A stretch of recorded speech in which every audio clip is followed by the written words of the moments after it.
This is 8 Minutes of Awesome. I'm Jennifer Lipsky. Today, I have the pleasure of speaking with Steven Morrison. Hey, Steven. Hi, Jennifer. Hey, Steven, I love the names of your two businesses, your two projects that you're working on. The one is called The Consciousness Company, and the other one is Spiritual Workout. And they are both such dynamic names. So I would love it if you could tell us a little bit about each of those. Oh, thank you very much. I'll talk about spiritual workout first because that's the older entity, if you will. And about 10 years ago, I was several years into being a psychotherapist. I had already, I'd been 5 years licensed and, many years before that a master's program. Anyway, as I was becoming a psychotherapist, I was also learning these ideas from, new age popular books. So with all these classes and workshops I was going to and books that I was reading, it seemed to me after a few months' time that everybody was saying the same things. And so what were they saying? And I came up with 15 concepts. There could have been 12, there could have been 18, but it felt like this is essentially the nuts and bolts of everything. And while everybody else was running to the next guru, the next teacher, the next course, the next whatever, I was working frantically to integrate these ideas, be present, and beliefs matter, and intentions matter, and oh my God, the law of attraction, and all these things. And I was frantically working to integrate those ideas into my own life, feeling like I was catching up to everyone. These are best-selling authors, best-selling everything, and blah, blah, blah, and everyone knows it except me. And I'm also becoming a psychotherapist at the same time. So layering over these, what I call spiritual concepts, over these psychological concepts, and feeling like I was making far more progress, far more quickly, far more deeply in my own life, only to find out that I wasn't so much catching up to everyone. That most people were just, like I said, they just kept bypassing and going on looking for the next thing. So I thought, this is my work to help people take these ideas that they say they believe in and help integrate them into their daily life, because that's when I saw so many things take change, really change in my own life for the better. Yeah, yeah. So not just kind of reading about them, but really using them and weaving them in your life And the for the best benefit. practice, and that's the workout aspect, it's not to overuse the metaphor, but it's like, if you go to the gym one time and work out, you might get a little sore, and if you never go back, it doesn't amount to very much. And it's the same with these ideas. Like I say, I'm not here to teach them, and I'm not here to convince anybody they should follow them. But you and I both know there are a whole bunch of people that look at that list of 15 concepts, nod their head in agreement, and say, yeah, I believe in all of this.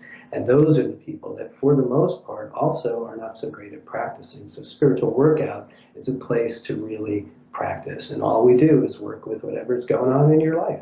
The same things you talk to your friends about or your therapist about. And we just start to look to see which of these ideas best applies. And the more people come, the more practice they get, and the better they get at living by these ideas. And then their lives just get a whole lot better and more fun and more interesting.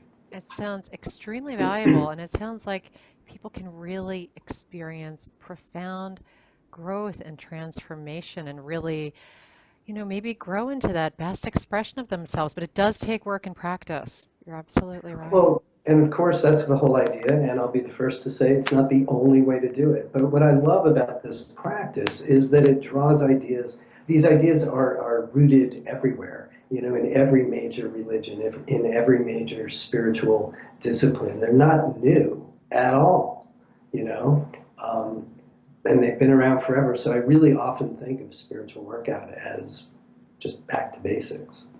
Mm, yeah. So that's spiritual workout. Tell us also about your other business. So the consciousness company is something I'm very excited about right now. It is brand new. Not so much brand new as an idea in my mind, but brand new in terms of talking about it, having a little something online about it, and stepping into the world and doing it. My idea is nothing more than the same kind of approaches we use to change our own individual lives and transform ourselves from what we've been into what we would prefer to be, um, are the same exact ideas that can help larger entities. So I'm very interested in working with entities that want to live more consciously, whether it's a company, a team within a company, nonprofit, any kind of organization like that.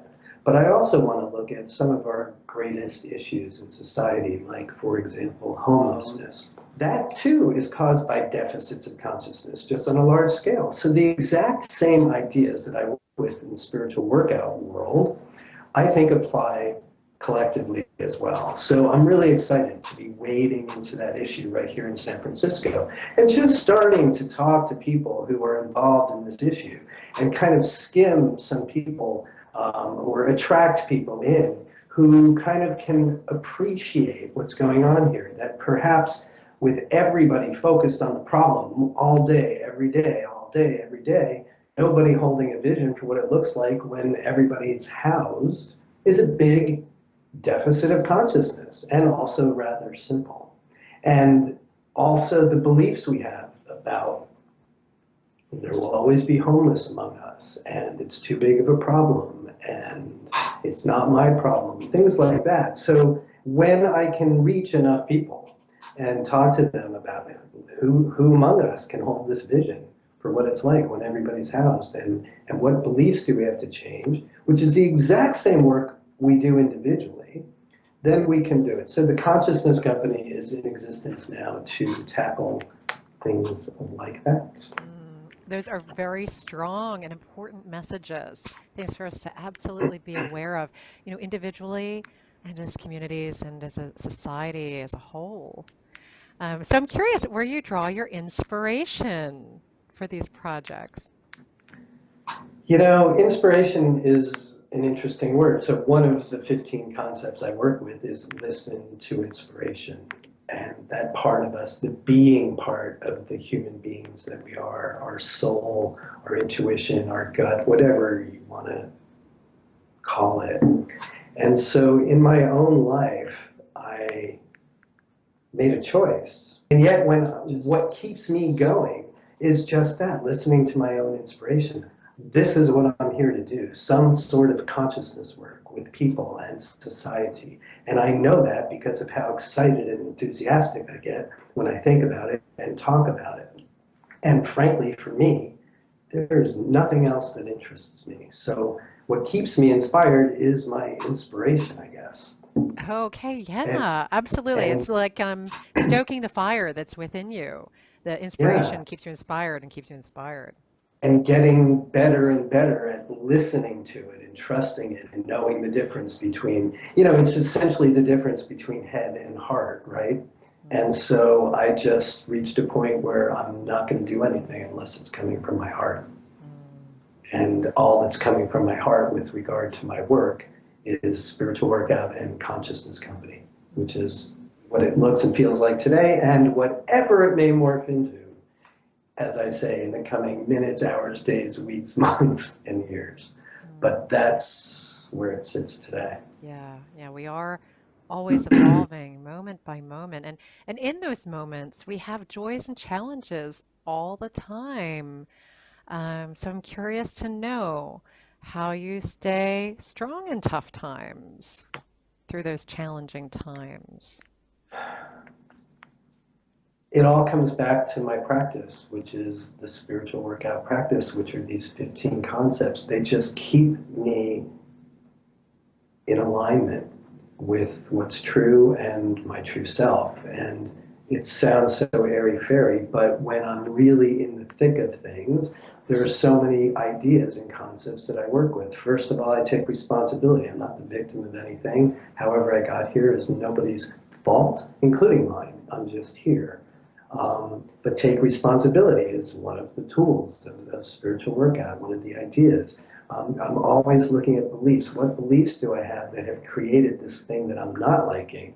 And what beliefs do I have to change so that I don't keep recreating this? And a big idea is intentions matter. So regardless of what's going on here and now today, what would I prefer to be experiencing? Law of attraction is always on. It matters what my intentions are. So it really is my practice that has gotten me through, at least for the last 20 plus years that I've been practicing it, any time that has been challenging, difficult, unpleasant, not to my liking, or whatever. So, Stephen, tell us, what is the message? If there was one message right now for you to share with people to hear, what would that one most important message be right now? Oh, goodness. Well, for me, it really is that conscious living is where it's at, that consciousness is what solves problems, that fundamentally it's extraordinarily simple. I think if I had one message, it's that living consciously is simple. Mm. Thank you for sharing that message. And for those that would like to reach out and connect with Stephen personally, you can do so at his websites, theconsciousnesscompany.com and also spiritualworkout.com. Stephen Morrison, thank you so much for joining us on 8 Minutes of Awesome. Well, Jennifer, it's been a pleasure. Thanks so much for having me. I really enjoyed it. Thank you.